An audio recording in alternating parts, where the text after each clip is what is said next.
Hey, let's talk about my backyard project.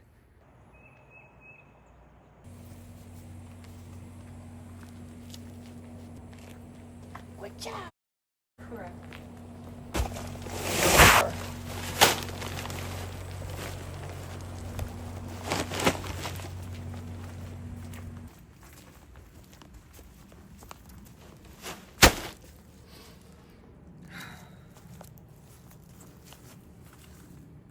Look at them big old boulders.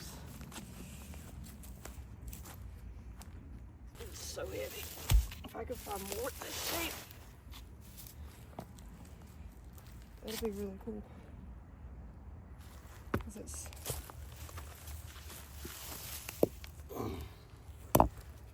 that'll stack well, you know.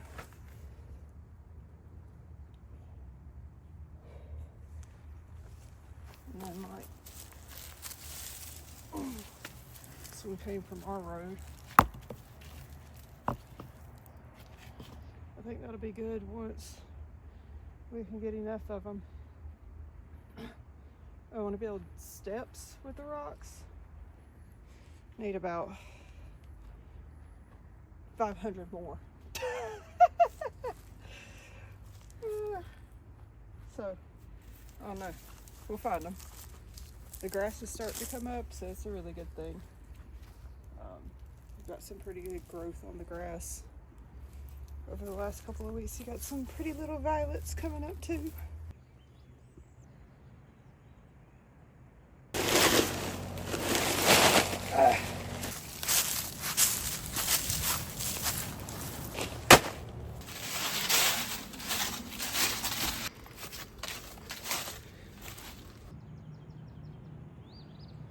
So what we're doing is I'm collecting materials because this is going to be a very expensive project.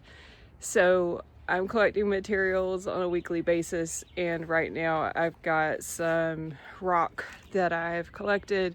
I've got a little bit of wood that I've collected, and I've been trying to decide whether I'm going to build these steps and terraces out of wood or build them out of rock. Of course, the rock is going to last a lot longer. So I really prefer to build it from rock first. So because we live in the mountains, rocks are falling down all of the time in the area. So I have grabbed a few rocks from beside the road here and there. So I'm going to try to do that too. So we'll just see how all of this works out, and hopefully we'll be able to make this happen.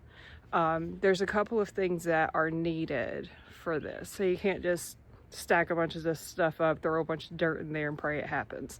So you actually have to build a drainage system. So I've gotten a lot of drainage rock. I've gotten some bigger rocks for that drainage system, and I've got to get some drainage pipe as well.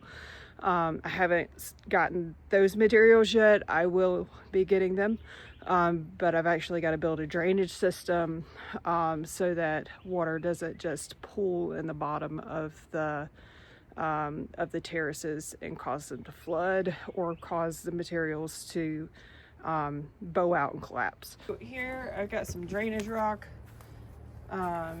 That's gonna be what goes around the drainage pipe. And if you're wondering what drainage pipe is, it's this corrugated drainage pipe right here. So I've got to get some of that. We've already got quite a bit of it around the property because the property will pool water if we don't. And then there's some pond stone. I figure I put that on top of the drainage rock because it'll look a little nicer. Then I'm looking at getting probably some like cinder blocks to put on top of that if I end up using wood. That way it keeps the wood from coming in contact with the ground, and hopefully it'll keep the little buggies out of it. Interesting fact is you should not use treated wood for this type of project because the chemicals that are used in that can leach into your vegetable garden. So there's a lot of steps that are going into this. A lot of work and a lot of research that has to be done.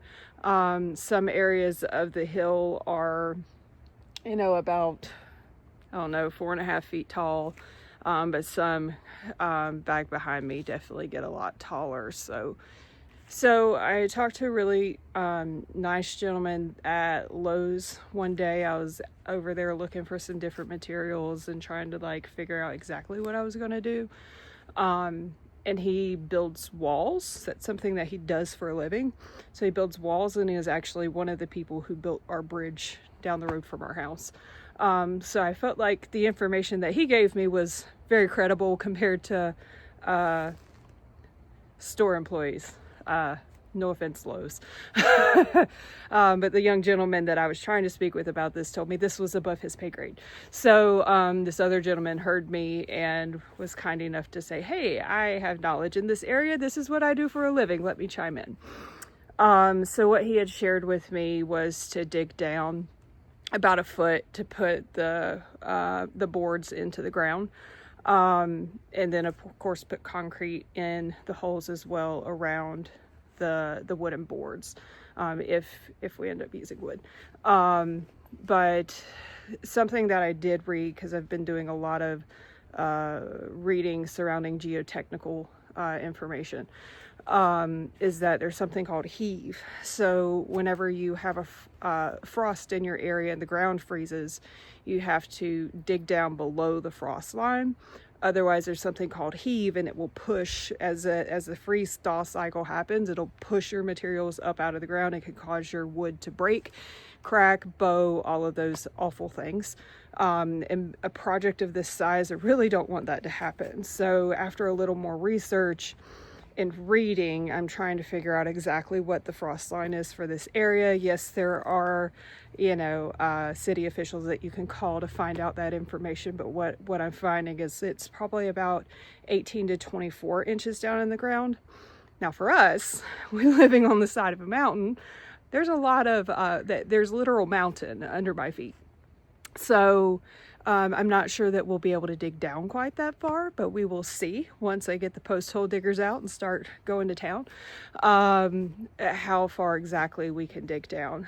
So because of that, that's why I'm thinking we may want to consider just building a rock wall instead of using the wooden posts into the ground, in order to make this work. So I'm kind of on the fence on this project as to which way it should go. So tell me in the comments what you think. Maybe you have experience in this area and you have better ideas than I do, or know something to chime in.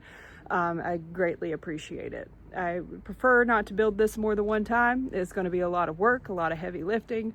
So I'd like for whatever I build to last for at least a little while. We want to do it right the first time, and hopefully we won't make too many mistakes along the way. But if we do, I'll be sure to share this with you.